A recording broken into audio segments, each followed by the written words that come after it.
Hiya, what's new with you?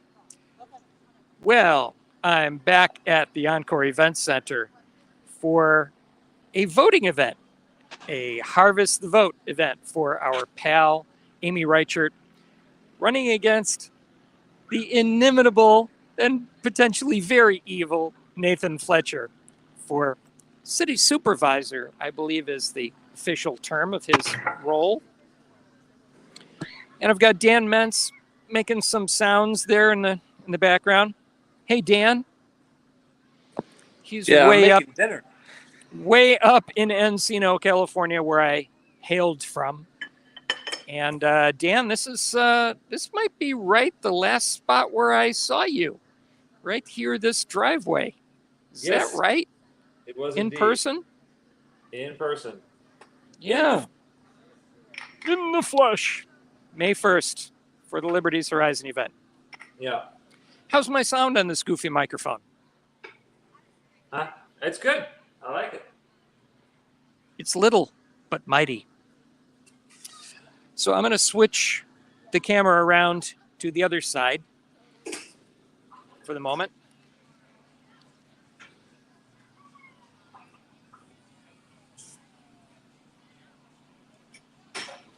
Slightly tricky. How many people are there? Oh, that's Many. It's got a mountain castle. That's awesome. There are many folks here. But that's not. Is it partially inside and then outside? Hello, we are live. Hi. Tell me how you ladies came to be involved in this event and in Amy's campaign. Well, hi, my name is Cynthia Cowie. I am Amy Reichert's volunteer director. Yay! Yeah, so I was inspired to help Amy. She's a good human, and I think we need more good humans in politics. I have advised many candidates, and she is the hardest working person that I could ever work for and help for. So, our goal is to make sure she gets across the finish line. And so my message is make sure that you vote early and make sure that you support her. Basically, how it works is for candidates, our goal is to obviously make sure we reach across the aisle, we get as many votes as possible. But for Republicans in particular, you should turn in your ballots as soon as possible, because how it works is for the candidates, we have limited funds. So if we see that Republicans are not turning in their ballots, we have to steward our money to make sure we get those Republicans to vote instead of focusing on the Democrats and the independents that we need to make sure to help get to Amy win. So my message is, to anyone that's watching, please vote early and please vote for Amy. Back in Chicago, where I come from, which was a notoriously Democratic city, there was a famous phrase, vote early and vote often, but that's really not applicable. Anyway, and this beautiful lady here, your name is? Hi, I'm Susan Powell. I am Amy Reichert's field director, and Amy asked me to help her volunteer after I met her at some activist events. I have been in activism since 2014, trying to fight the vaccine mandates and removal of our religious and personal belief exemptions. And now I'm here helping this amazing woman get elected. Right on. Also, I want to do a shameless plug for you. What's the Underground podcast? Oh, the California Underground podcast. Check out Cynthia Cowie's co-host. She's an underground say it again. So I co-host a podcast called California Underground. So we focus on California politics. We interview political activists and candidates and talk about the issues that are impacting our state so we can make a difference. So if you want to search us up, we're on my co-host, his name is Phil. He started the podcast to focus on that. So he's on Twitter, Facebook, and it's also, you can stream it on YouTube. You can stream it on all of the podcast platforms, so Apple and Spotify. So thank you. And like I said, please go vote. Please perform your civic duty, and please support Amy. Thank you. Beautiful. Yes, I am a frequent viewer on Instagram of California Underground. Thank you, beautiful ladies, for everything you're doing. Thank you. Thank you. We're going to run around. Yes. Well, Daniel in Encino has a question. Yes, Daniel, what's your question? How are you going to make sure that the voting, specifically through the electronic machines is not going to be fraudulent. How are we going to find out that how are we going to assure that the electronic voting, especially, will not be fraudulent? Yeah.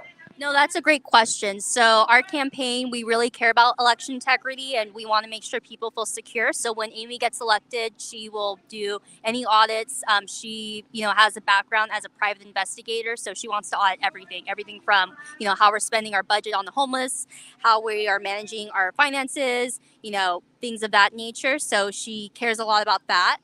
Our message for our campaign is basically we want to make sure that we get people to vote and participate because, at the end of the day, if you don't vote, you have a chance to make things right and to make an impact. But if you don't vote, then you really don't have the opportunity to have a say in how things are. And so while I recognize that there's reasons to have doubts, my message is to just have faith in the process. And if you are in California, you actually can count your ballots. So if you live in San Diego or depending on what county you live in, just go to, the Register of Voters online. If you live in San Diego, just go to scvote.org and you can actually sign up for email and text notifications. So it will notify you from the entire life cycle of your ballot. So it will notify you when you get it mailed to you. It will notify you when the ballot was received. It will notify you when it was counted. So, rest assured, I understand there's reasons to have doubts, about our elections, but I am also encouraging you, if you are upset with what's going on, the only way you can make a difference is to vote. So please have faith and please vote. Thank you so much. Thank you, ladies. Where do we get to watch this? I will give you my card. If I don't come and you're leaving, chase me down. And thank you for supporting the podcast too. Thank you. Thank you. All right, we're going to wiggle around a little bit.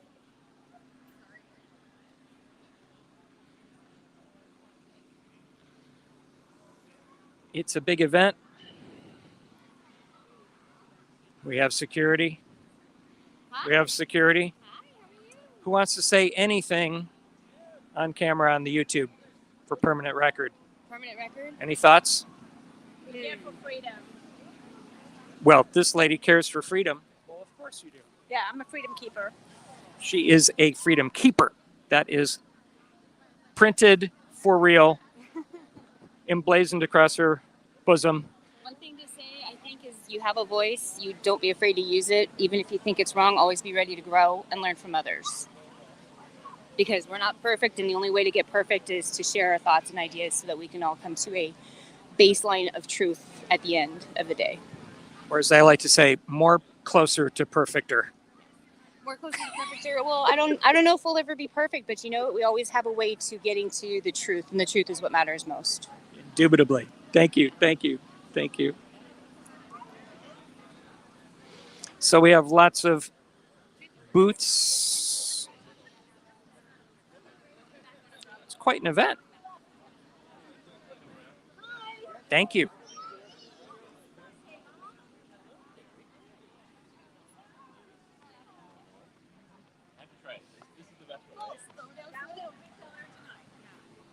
And we have dancing children. Yes, we do. Eagerly supporting Amy's candidacy. We have Zen brains. Hello. And happy hugging people, breaking that 6-foot distancing rule.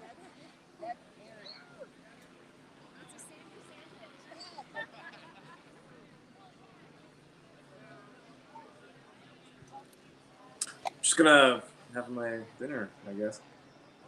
What's that, Daniel? No, it's all good. Just I'm enjoying this very much. Here are the reopened San Diego folks. Do you have anything you want to say on camera? He's having a great evening. I heard that. Yeah, I'm starting to. But Well, I we started stand like for I'm love. starting to We stand for peace. We stand for health. last couple months. We stand for freedom. Yeah. And we stand for being united. I used to work Great time. Absolutely. Thank you. Thank you. Is that going to be on the news? News? No. Olds. Olds. It's going to be on the olds. I'm just kidding. I'm just kidding. Wait a minute. We will have news on ManKinder.net. Who watches the news anyway? Yeah, old hat. Good too.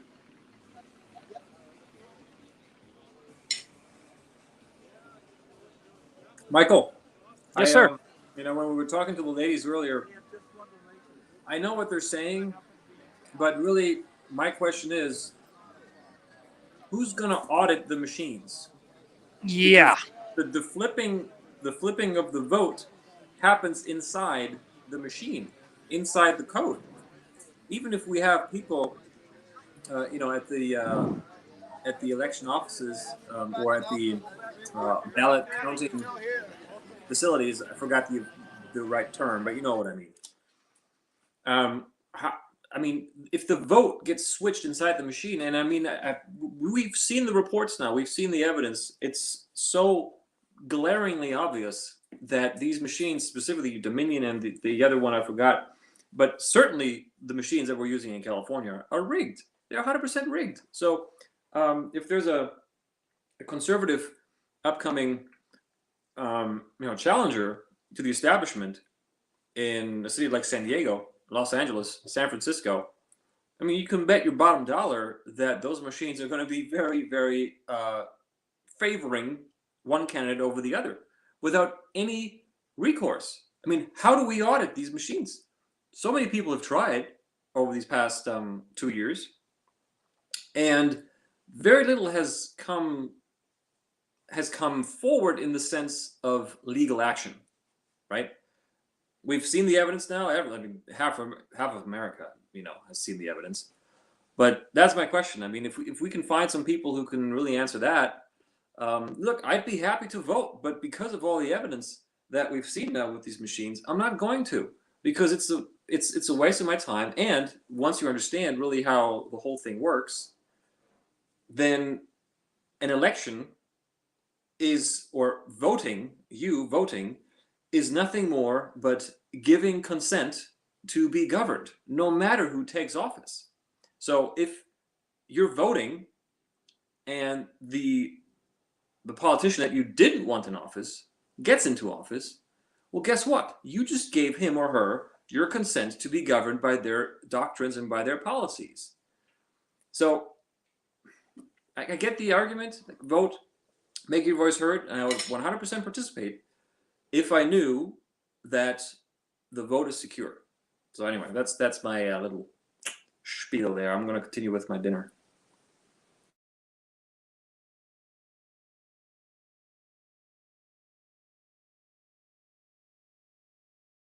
Michael, you're still muted.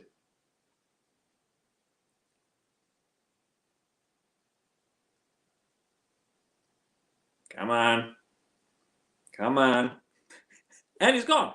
All right, guys. Well, the show has now been renamed to Watching Dan Eat His Dinner. So, enjoy the show. What I'm having?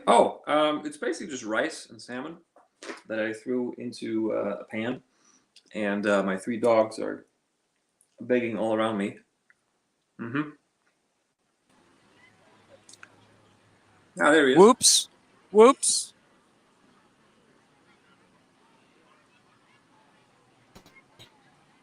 And I believe we might have Gertrude with us now also. Hello, dear. Hi, Gertrude. There she is. So Daniel was just speaking eloquently about the challenges of voting.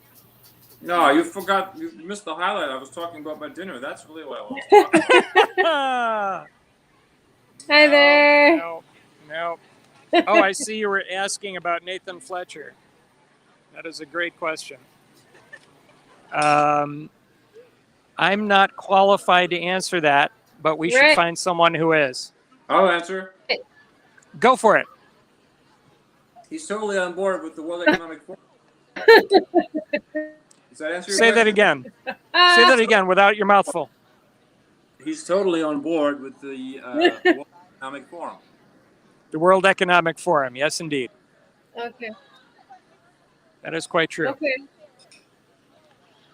So Daniel was questioning the very principles of voting and the ways that We're currently doing.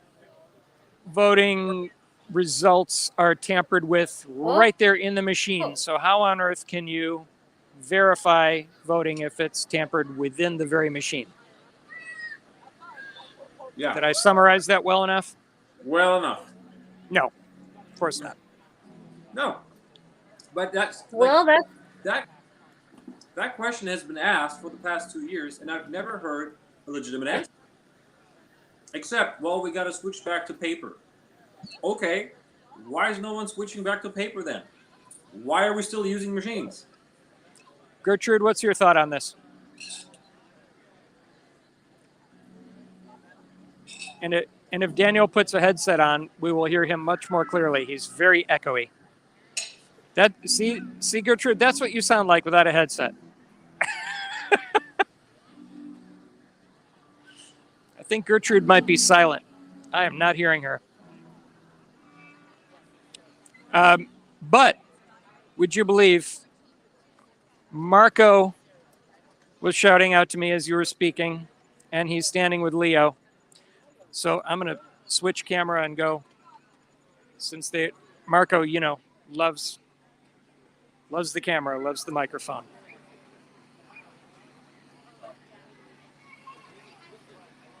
That's not it. It's this other button over here. It's way too time consuming to do this switching, I tell you.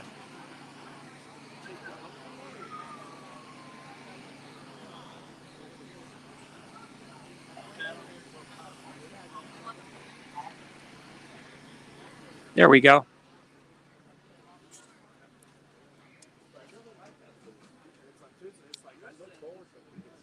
Take notes to get to know people. There he is, Michael. Now I can give you the microphone. Someone else was speaking. Hello, Marco. Hey, Michael, how are you? I called you earlier because I was hoping you were here, and I happened to meet Leo, and we were talking about the agreement. Well, the agreement that we want to formulate so that we can work with Leo. And, you know, I told him Michael is a great talent. He's a hard worker, and I strongly recommend him. And it's to set up the Beverly Hills Academy of IRL. And basically, Corinne is in Washington, D.C. She wants to come in for the winter and work with us. And I want to set up the school here. So basically... Well, we know that Marco has a lot of great ideas. Leo, how are you today? And how's it been going this evening? Oh, pretty good. I'm surprised it's a good turnout for a Thursday evening. So give me a little feedback on what I told you. What do you think? What can we make it better? Yeah. So basically, I'm negotiating to have a place that we can call our home and we can work out of. I feel ya. Well, thank you guys. I'm going to keep wiggling around since I got here a little late. Sorry I couldn't take your call earlier. I was getting here. Has that guy from it that he told you about the studio gotten in touch with you? I'm not sure who that is, but you can message me a name and an email address, and I'll follow up. Who's the guy that has the place here? David. Did David ever get back to you? David Kamatoy is a very busy man. He's hard to reach, I tell you. All right, Marco, I will see you around this event. Thanks for being here. Well, thank you for stopping by. Looking good. All right, we're going to see a little bit more of the event. And you guys have gone. Do you all have thoughts about this event that you want to be recorded on? We're having a great time. We're really happy to be out here supporting Amy. Ditto. Good answer. Thanks, ladies. We'll see you a bit. As I stumble over my words, we'll see you a bit, and we'll see you in a bit. And this is the big tent with the big banner. Amy, I'm already famous with you. Hugs with the candidate. Hey, Daniel, do you want... Hello. ManKinder. Oh, I'm a big fan of yours. Well, Great I'm to a see big you fan too. of yours. I'm going to come over in this way so I can see you in the light. There you are. Hey, Daniel, I have a couple other people online. We're live to only a couple people. It's almost like a practice run. But Daniel, you have a question? You wanted to know why, like, what are some of the problems with Nathan Fletcher? I think that's a great question for Amy. So I'm the co-founder of Reopen San Diego, and so we've really had to fight for our freedoms here. And all along, Nathan Fletcher has been the chief lockdowner, and he is the one that has been against medical freedom. He's been saying things like, if you don't get vaccinated, you're not patriotic, that you're murdering your neighbors. He was always so divisive. And then he passed an ordinance in the county declaring public misinformation a public health crisis. And then that caused us to bring 200 people to the San Diego County Board of Supervisors to fight against that. And he still kept going on with the names. He called people that were there, firefighters, teachers, nurses, doctors, he called us stupid. So I am not a politician. I'm a grassroots activist. I stood up against vaccine mandates, stood up against vaccine passports, stood up for the reopening of schools and businesses, and I am taking on really somebody who's been really harmful to public health and to San Diego. Spot on. Thanks, Amy. Wait, I have a question for Amy. Yes. Oh, we have another question. Yeah. Go for it, Daniel. How can we secure election integrity now, specifically when it comes to machines and how they switch votes election inside? integrity now, especially given that the electronic voting machines seem to be able to switch votes internally? So I'm a state licensed private investigator. I've had my license in California since 1999, and we know fraud exists. I mean, seriously, there are people that will commit fraud on a 15-cent expired coupon at the store. So why wouldn't fraud exist when the stakes are so much higher? So elect me, and I will do a complete and full audit of San Diego County and ensure that our county has the best reputation for election integrity. There you have it. Yep. But how can There we you have make it. sure? How can we make sure that you get elected, Amy, because of the problem we have with the machines? Daniel, I don't know if we can until after the fact. Okay. He's All right. just questioning the integrity of the machines, but today we can't do it. Right. Elect me, and I will work really hard on that, I promise. Absolutely. Thank you, dear. So, other people can't hear me, right? The Well, people in front of your camera, they can't hear me? No. I have to Okay, repeat okay. the question. Yeah. Oh, got it. So it's just the live stream audience that. Yeah, I because you're actually hear Daniel really well. right. She can hear you, What? but people have to be online to hear you because here, the audio from the phone is only being heard in my headset. All right. Limitations of a handheld rig. Yeah.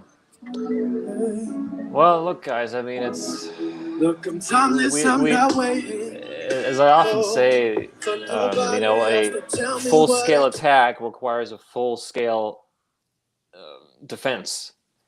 And what I mean by that, I mean freedom and mankind is being attacked on a full scale from all sides. Luckily, not anymore as much as the past 2 years, but that was because of people like you and me and Gertrude and all these other folks that we've just seen on the stream stood up against this. So my question is, we've seen what they did to Renette Senum running for California governor. Completely rolled over her. I mean, completely threw her under the bus. Completely illegal how they just ripped her off the ballot. And so, the election and voting itself as a solution. That's just me. I know a lot of people still believe in it, but I mean, how much more evidence do we need to see that if you can so easily switch votes inside a machine and so easily create so many fake ballots, paper ballots.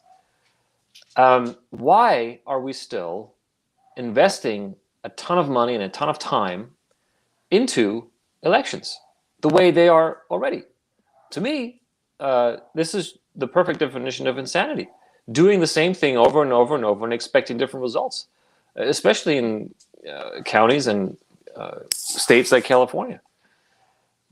You know, this might be a bit grim, but I would rather focus on solutions that we can implement that changes the system itself. And you can't change the system with the system. So anyway, those are just my 2 cents. I yield. Interesting.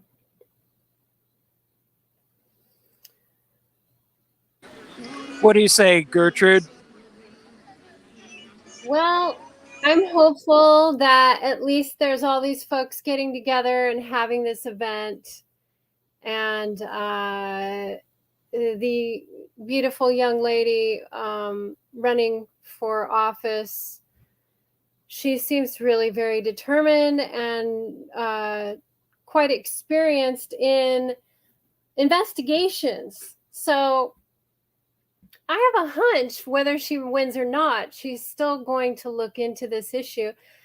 And I'm hoping that she won't be the only one looking into this issue, because it's the kind of thing that if it's really happening, it's blatantly illegal, and things need to change on that.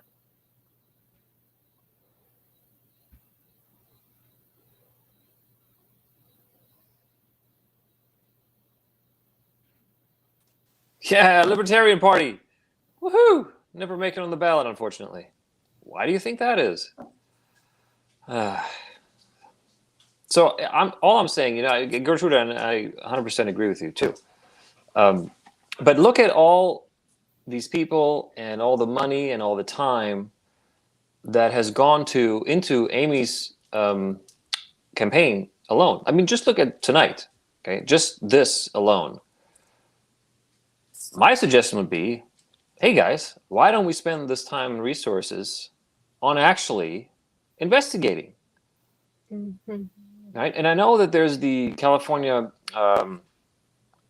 what's it called? The Election Integrity Project, California. And they've been doing some good work, but they've been trying for years.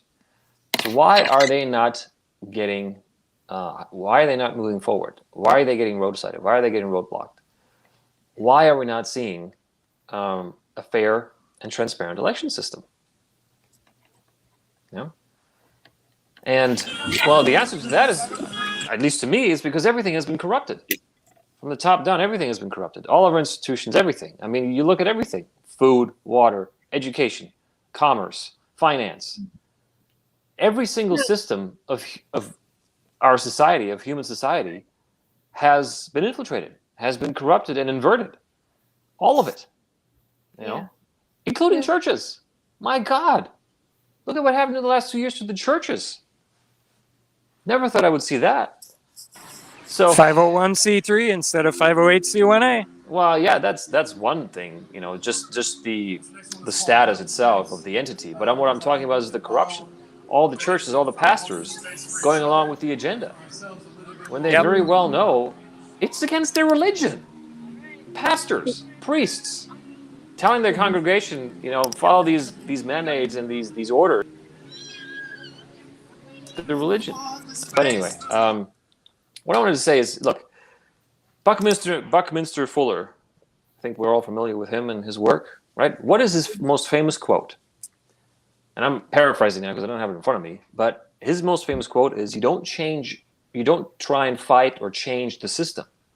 You build a new system that makes the old one obsolete. That's how you change things. Right. Okay, so we're going to keep banging our heads against the wall with the voting system. See, and my dog Jem agrees. She agrees. So, you know, and we can dig deep, man. Look, I teach an all-day course on how to become a national and how to step back under common law jurisdiction. And with that comes a lot of history of what really happened to the country and what kind of system we're really under. Because really, At the end of the day, we're living in the feudal system, folks. It's a modern version of the feudal system. All persons born, the first 3 words of the 14th Amendment, all persons born, well, there's only one legal system in the entire history of the planet that assigns your rights at your birth, and that is the feudal system.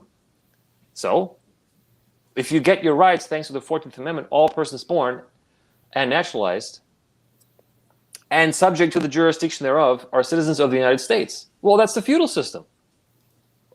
No one has ever talked about that until now. So all of this is really just smoke and mirrors. Look, I know this is harsh for many people to swallow, and look, I get heat for it all the time, trust me. But all I'm saying is look at the evidence yourself. Research the feudal system. Research it. And look at what happened during, the medieval feudal system thousands of years ago, and look at what's happening today. It's a very sophisticated version of the feudal system that keeps us that we're in a republic or that we're in a democracy. When, in fact, all we are is just feudal voluntary serfs of the state. I yield. Well, I think I'll let Crystal say something. Hey, Crystal. Hi. Want to take that? Yeah. Tell us about you. Hi, I'm Crystal. I'm one of the co-founders of Armor of God Ministry. We're a ministry founded in the private domain. That means we're out of the jurisdiction of laws and regulations of the government.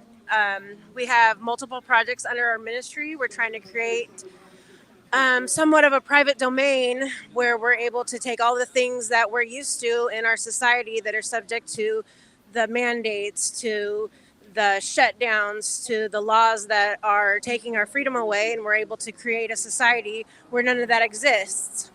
We have our Project Eden food project, where we're creating food security so that we don't have to worry about the food shortages or supply chain shortages. It's just local people that produce food and produce goods, all the things that we would need in the grocery stores, and having it locally, having the meat producer who can be out of the jurisdiction of the government, where they're trying to control the food supply and how they supply that meat, and ultimately don't let it come to market. They're trying to vaccinate the animals so that meat is tainted, and that's going to become law where they aren't subject to that under our ministry. They can bring that meat, that clean meat, to our market. People who have a backyard garden who don't want to have a business license to sell food, they can do that without a license, without permits, under our ministry, under that protection. We have healthcare project that we're working on, where we can take doctors out of the regulations of their licenses that don't allow them to tell you the truth about certain treatments, or even offer those treatments to you, because their license basically puts a muzzle on them and threatens their licenses. Those doctors can come out of those licenses and treat patients under our ministry freely how they choose.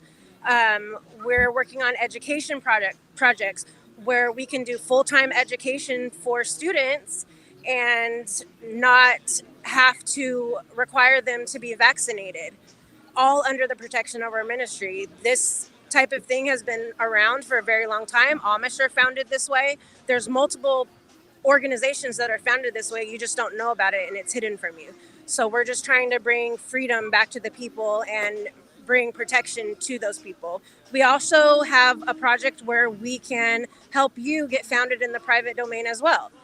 If that's something you choose, and bring your business in the private domain, free from taxes, free from government regulation, free from your licenses that subject you to laws that you don't agree with anymore. This is just all the things that we're doing under our ministry to bring freedom to people. You can contact us at armorofgod.life is our website. Daniel or Gertrude, Yes. do you have a question? I have a comment, but not a question. Go ahead, Gertrude, if you have one. Well, I just want to say thank you, Crystal, for the work that you're doing. And when I get to San Diego, I definitely want to get in touch with you and see what I can do to join your ministry, because I have 5 acres that is a farm and a nursery. So definitely want to be in touch with you, and I'm really excited about what you're doing. It's good stuff. Thank you so much. Gertrude and Daniel are expressing their thanks and enthusiasm and desire to work with you when they're in the area. Oh, yeah, no problem. Gertrude has 5 acres and Julian. Yeah, that's who was on the last call. Yeah, and then Daniel, I was on there with him for that. That was great. Looking forward to connecting with that and learning more about the state or U.S. national. Yeah. Or just national, to keep it simple. Just national. I'm wrapping my head around Yeah, that. again, I'm trying to learn more about that because I think it goes hand in hand with what we're doing. Yeah. Just layers of protection. Right. Yeah. Daniel, any other thoughts?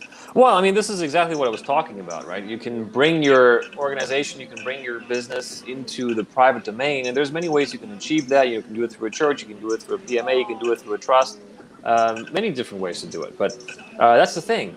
This is what I'm talking about, right? We have to establish our own system where everything is based on, I love that, armor of God, colloidal silver. Yeah, I'd say colloidal silver every day. But where everything is based on truth and transparency and love and goodness and the true law of our universe, right? So that's what we have to build. We can't expect the system as it is now to just hand that to us. It's not going to happen. We have to build it. Yep. Daniel loves it. Great. Surprise. That was a good summary. Thank you. Thank you, Michael. Carissa, do you have a few thoughts? Oh, Crystal covered it. Crystal covered it. She's usually quiet, but when you get her talking, oh man, I understand why they're working together. And Jamar also. Jamar, do you have anything you want to say on camera, brother? I'm not sure if there's anything that I can add, but my name is Jamar. I am with Project Eden and Armor of God as well. So I just hope that anything Crystal said can resonate and that someone may find something that is of value in order to help us build this community as well, so that we can proliferate and help people understand the severity of the situations that we're going through right now. Really what we want is to help people to expand and to grow, because when this next lockdown comes, and I say when, we want to be prepared and ready in order to make sure that we have proper connections. And thanks to Michael, we'll be expanding in a way that we'll be able to help people in the most effective way. So I want to say thank you, and back to you. Wonderful, wonderful people here. Wonderful Awesome. people here. There you go. With the whole family. Yes. The 2 family team. Children and all. Yeah. I didn't even know they were going to be here today. Wonderful. That's a pleasant surprise. Yep. Just walking around, seeing who's here. So when does Amy go on stage and speak, or is that not happening? Well, we probably missed it. Oh, okay. It started early, huh? It started at 5:30. Oh, okay. 5:30. Yeah. And once again, Wisnu was trying to do too much and running late. Oh, well. Everything happens for a reason. Yep. So, Gertrude, may I ask where you are in this process of moving into the private sphere, specifically with your land? Well, it's currently organized with a trust, but I may want to join a PMA like Crystal's, that has a group of people that are farmers, and they all meet at a farmer's market, because I've already got my because I'm in an unincorporated area, all I needed was a DBA. I didn't need to have a regular business license So I decided not to get a business license and just get a DBA, doing business as. And also I did register as a nursery because that was free. As long as I don't make more than $1,000 a year, then I can continue to have a nursery. And really, I don't have much on my property. It's just raw land. I'm now able to finally move forward and get a well drilled. So that's the first thing. And then I'm going to get septic and a small, very small house with then a greenhouse because it's up in the mountains, 4,600 feet. Mm. And so I'll need a greenhouse to be able to grow year round. But there are certain plants that I think I can intersperse between the natives and make it a food forest. So I've studied permaculture. I'm really interested in that. And also water and replenishing aquifers because water is definitely an issue. And I'm very new to the concept of breaking out of the traditional form of, like, let's say farmers markets and things like that. And I've recently experienced and also heard from someone who's been involved in the usual kind of farmers market in Southern California for the last 10 years. And she's had endless problems, issues. She did mention she never had a sheriff come, but the inspectors from the, I guess the health department do come. And Because your property. yeah, and also I've tried to sell just a little bottle of mixed herbs with some salt and some garlic powder, and she was like, no, you can't sell that. It's against regulations. And look up this website. And I'm like, wow, it just seems such a simple thing. I'm not cooking. It's not anything that needs to be refrigerated. It's just herbs in a bottle with salt and garlic. So It's very simple. But apparently that's something I can't sell. Well, because once again, you're in the feudal system. So, and every time you say yes to I'm a U.S. citizen, yes, I'm a resident, you agree with them. And you agree that they can regulate you. And you agree that they can slap codes on you and tax you and, basically steal your property if they feel like it, if you don't, follow along with their codes and regulations. Right. And so that's what I'm saying.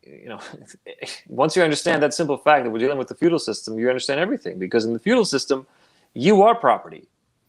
And therefore, the lord of the manor and all his officers, they can do with you whatever you want. They can regulate you however they please because you are their property. And so, it goes deep. But anyway, so just that little nugget, do a little research on the feudal system and look how it works. And I'm talking not just to you, Gertrude, but to anyone who's listening now or later as a recording. And you'll see this is exactly what's happening. So anyway, but let's focus on the solutions, okay, Gertrude? Gertrude, because I'm German, I can actually say the German way. Gertrude. Cool. That's great. Yeah. So I'm the fourth Gertrude. And it's actually, I have some German in me on my grandmother's side, on my dad's side, but the Gertrude comes from my mom's side, which is all Irish. I think they were inspired by Gertrude Stein. Yeah. Well, it's a beautiful name. It's an ancient name. But anyway, so to solution, Gertrude, if I may, really the most effective thing that I've come across when it comes to land ownership and not real estate ownership, because those are two diametrically opposed systems of law, once again. The best way for you to protect your land is to get a land patent or a letter patent or a allodial title. It's all the same thing. Land patent, allodial title, or a letter patent, as it's known as well. And the guy who's been pioneering this for decades and has helped thousands, if not hundreds of thousands of Americans by now to not only keep their land, but make it their actual property. See, right now, you don't really own your property. You have to pay property tax. What happens if you don't pay your property tax? They can come and steal it because it's not yours. You see? That's right. I paid Yeah. my property tax early this year just so that I didn't have to worry about it, because actually what happened during COVID was they shut down the office and I couldn't pay it like right exactly in the time that I was Wow. supposed to pay it. The office was closed. Mhm. And so I ended up paying late and penalized for that. But you know, it just was really, I kept having to check and check and check all the time to see when I could finally pay. Because I'm on an island. I'm not on the mainland. I can't just go to the office. And even then, the office was having like just very, very rare hours. The hours were quite limited. So Mhm. in a situation like when there's a pandemic or plandemic or whatever, I guess I would imagine that's a lot of properties got taken that way. Most likely, yeah. Yep. But anyway, that's not going to happen anymore if you have a land patent. Because then it's truly yours in your family name for all your descendants as well. So once you have it, it's yours forever and your family or whoever you want to give it to. Not easy, though, because you have to make sure, first of all, that you don't owe any money on it. So you can't have a mortgage. You have to have paid. That's incorrect, actually. Is that right? Really? Yeah, because here, please look do at tell. what they're doing. Okay, we're dealing with a system of opposites. We're dealing with dialectics, or equivocation is the fancy term for it. If you want to look it up, you know, I encourage you to do that. But we're dealing with opposites. Okay, we're living in an upside down world, in a mirror world, whatever you want to call it, where good is evil and evil is good. Okay, we've seen that now very clearly, and so. Once you understand that these psychopaths, that's their religion, this world of opposites, and that's how they rule and regulate, then you look at every single, thing, such as ownership of something. So let's go with property, okay? So the real law, common law, God's law, natural law, the reality is land ownership. You owning the land, because you have the right of ownership in and to the land that is secured to you by the Constitution. So that's land ownership. Then you have real estate or real property, which is the legal fiction, the fraudulent legal system, the man-made laws that was put over the original Constitution. Okay, so we're dealing with a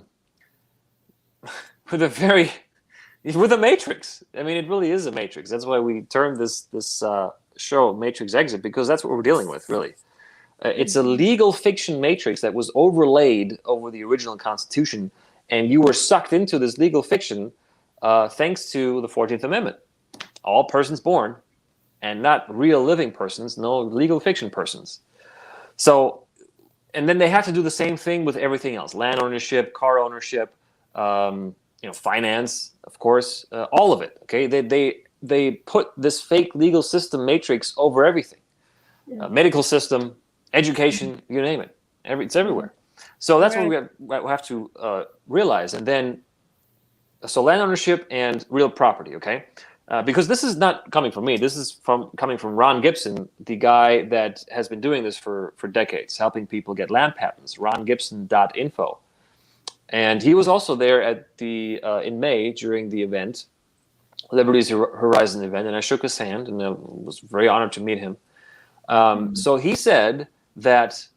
So this is what they're doing. Okay, they have to create a legal fiction entity to apply their legal fiction man-made laws to. So they created, out of land ownership came real estate or real property. That they can control that. They can tax it, regulate it, codify it, whatever you want to do. But they can't do it to land ownership. Once you claim entitlement to your land, it's yours. No one can tell you what to do with it. Okay, I don't care what uniform or title they hold. So they had to come up with a way to do away with the real ownership. But it's still there. Okay, the Constitution is still alive. It's just that we're not tapping into it, and you do that by becoming a national or getting a land patent. And there's other ways too, but those are the two fastest, most effective ways. And then, no one can tell you what to do. You don't have to pay property tax anymore, because here's the property tax is on the real estate. It's not on the land itself. So even though you may still have a loan or a mortgage on the real estate, you can still get a land patent, because a land patent doesn't have any liens against it, right? They're taxing and mortgaging your property, not the land. Okay. Right. So yeah, so that's what we're dealing with, and have been for a long time. But Daniel, if I may have missed something, but my question was, in order to get a land patent, don't you need to be mortgage free? Don't you need to have paid off your supposed purchase price of the land? Not according to Ron Gibson. So I'm just saying what he said. That's what he said. The mortgage or loan is on the real estate, but it's not on the land. And he calls it actually raising a land patent, because you're raising your rights into the land, not necessarily what's on the land. You see, buildings and stuff doesn't really count as land, right? It's not land. It's a building. So you're getting your right and claim and your right of ownership to the land, while you still can have a mortgage on the building. Okay. Okay. It's making sense. Definitely. I want to look into that some more. I'm going to do some research. Definitely. Yeah, he has 2 books out, and he often does like weekend seminars online. Sometimes he does travel too, but his health is not in the best condition. He's a Vietnam vet, and so I'm not sure how much longer he can do this. And I've heard that some people that are working with him, they're starting to see that he's making mistakes. That's just hearsay. I don't know if that's true, but Ron Gibson is really the authority on everything land patents. There's other people as well, but I know his method is tried and proven, time tested. And really what you're doing is the basic process is you have to find all the titles, all the past owners of your land. Okay, so you have to complete the chain of custody or chain of title to your land, all the way back to the most original owner if you can. And you can hire a title company to do that for you. Actually, it's going to be a lot easier and faster. It's just going to cost something. So once you have that, once you have all the chain of custody or the chain of title, then there's some kind of filing process involved where you file your claim to the patent, or your claim to ownership, or your claim to the right of ownership, or your claim to allodial title that you file with your local property office of the county. And of course, in California, depending on which county, some counties they file it without a problem, others don't, and then you have to go to court. But every single time, from what I've heard, every time that Ron Gibson or his students or his clients went with him to court, they always got the land patent in the end. So that's all I know. But yeah, definitely check out his work. Absolutely. Very interesting. Good to know. All work and no play is never fun. Well, all right, folks. What time is it?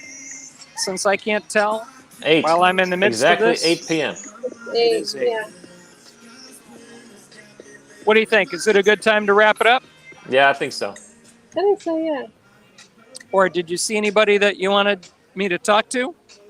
Maybe these folks here. Yeah, that was the first one that came to mind, actually. Yeah. Do you have a question? Because well, Do you have I have a story that happened recently. Eddie has a deckhand. My significant other is a lobster fisherman, and his deckhand for 1 year is a guy who is from Arkansas, and definitely a good old boy, southern good old boy, and he likes to always have a gun on him, and he recently came out to the island to come visit, and he was in Long Beach, and he missed the boat. I guess maybe the flight, from LAX to Arkansas to LAX was late, and they got caught in traffic or whatever. So they were sleeping in the car in the parking lot at night for the ferry terminal.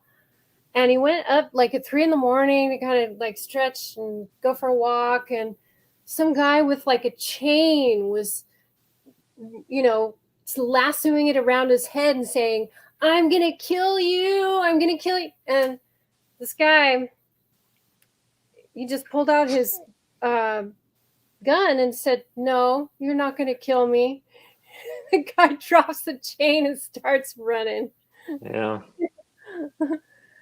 So, I mean, I was like, I guess he knows Long Beach. That's why he brought his gun. He knows how Long Beach is. Excellent defense.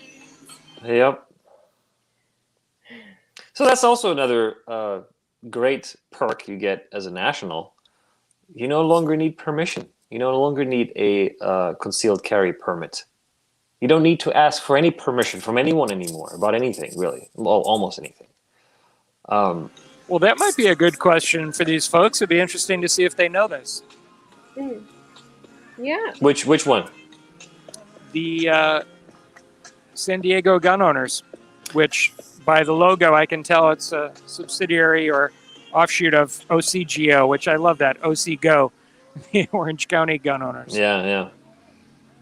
Well, in our experience so far, the gun owners associations and organizations, for some reason, they don't seem to be interested in this national stuff, even though we can prove that it works. But Roger's theory is that, well, if you tell every American that they can just, be nationals and they don't have to have gun permits anymore, then all the funding would disappear for these gun rights associations and organizations. Great point.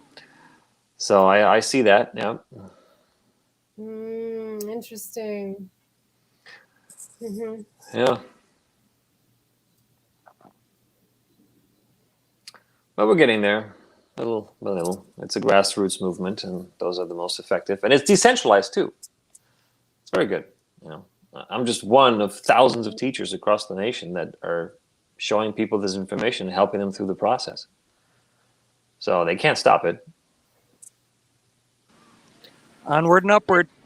Yep. I have a question for you, Dan. When you're national, do you get rid of your birth certificate? Do you get rid of your passport, driver's license, all of those things, or do you keep all those things? Now you have choice. Yes, your birth certificate is really what tied you into the jurisdictional nexus of the 14th Amendment, all persons born, which means your birth certificate is the legal presumption that you are their property. And there are ways that you can, certify your birth certificate and actually get the, what's it called? The, I forgot the word now, but the verification of facts. Verification of facts is once again, the true, lawful, real thing of birth. The birth certificate is the legal fiction thing that they laid over it. Okay? So you can go that route, but you don't need to have your birth certificate for the national process. And then driver's license, you can keep it if you want to. You don't have to anymore. What we recommend if you don't want to keep it, you do have to give it back to the DMV because it's their property. You can't just let it run out if you're not going to use it. So you have to surrender it. But most nationals, they just travel with the passport card. And so that's the next answer to the question, is that you don't have to give up your passport. You renew your passport, but this time with your status attached to it.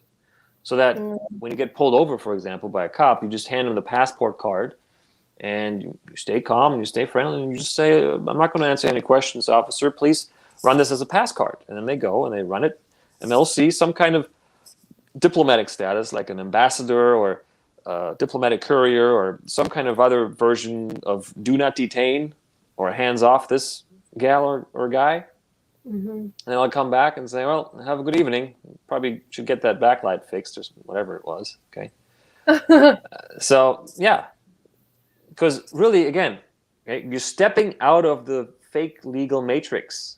You're stepping out and you're going back to the real, lawful, truthful, de jure, if you want to be fancy, jurisdiction.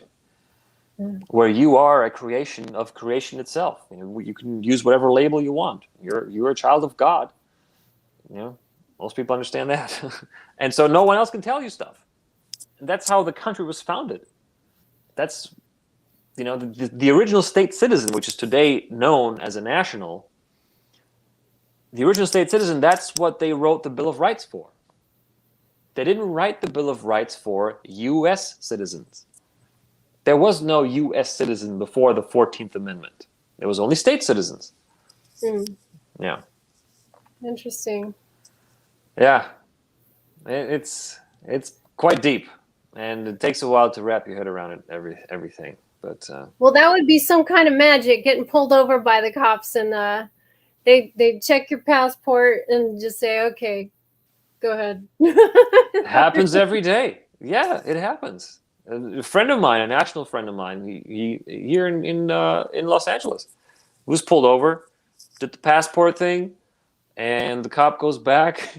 He runs the card, then calls his supervisor, without going back to my friend and giving him the card back. He just, he obviously saw something on the screen that he had never seen before. So he calls his supervisor. He's like, what do I do with this? My friend didn't hear the conversation, but he could see him in the mirror. He could see the facial expressions, and he was looking at the passport card back and forth. And so he was talking to the supervisor, and then long story short, basically the cop comes back and says, well, my supervisor said I still have to give you a ticket, but you're free to go. So we also know how to deal with tickets. If you follow the process all the way to the end, then your status correction or your affidavit is on file with the district attorney. So then once that traffic ticket gets to the district attorney's office, who's supposed to put cases on the docket for court, they see you have an affidavit on file. They see that you're no longer in their jurisdiction. And so that ticket is just going to disappear. They can't pull you into court anymore because you're not in their jurisdiction. It's all about jurisdiction. It's this whole thing operates on a presumption of law that you are a federal citizen. All you have to do is challenge or rebut the presumption. That's it. I know it sounds easier than it might be, but really that's all it is. People start running around, the state national and the status correction, blah, blah, blah. I don't even want to use that term anymore, status correction, because it has so much division already on it. Because so many people disagree with it. But I mean, the evidence is right here, right? Ask any national who followed Roger's process.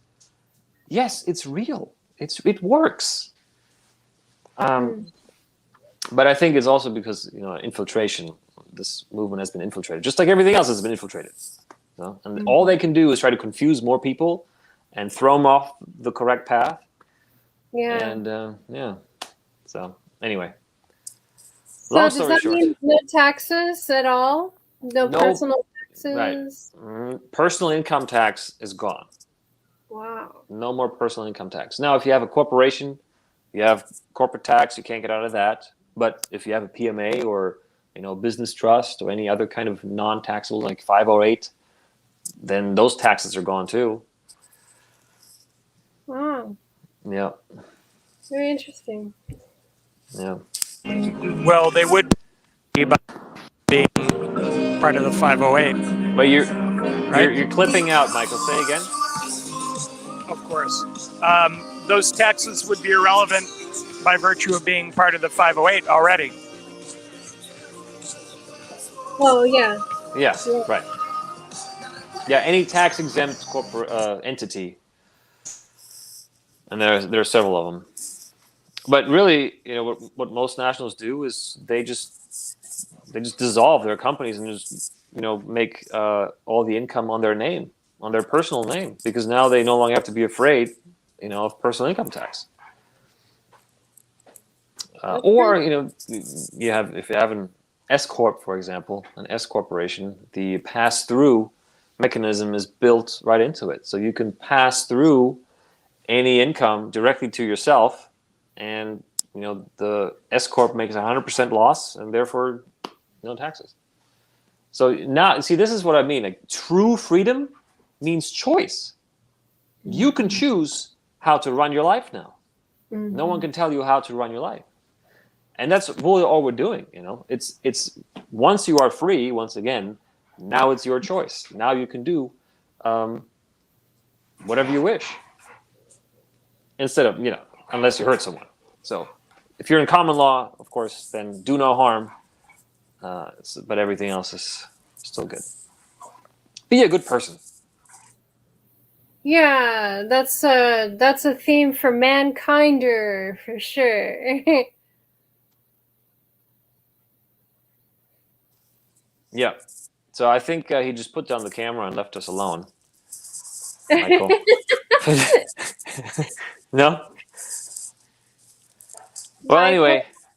Are you there? Are you still with us? Nope, guess not.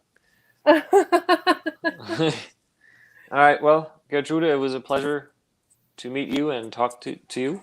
Very nice to meet you as well, Dan. Yeah. And I look forward to hearing more and also doing my own research here. Thank you so much. For Good. some Absolutely. Clues. Yeah. Appreciate it. Anytime. All right. Have a good night. Thank you. You too. Thanks. Bye. Bye-bye. Bye, Michael, if you can hear me. Can I use that pen? You need it right now? No. Here you go. You hungry? Yeah. Sure. You ready to eat? Sure. You are. Yeah, I'm ready. I'm sure. Right. Wait,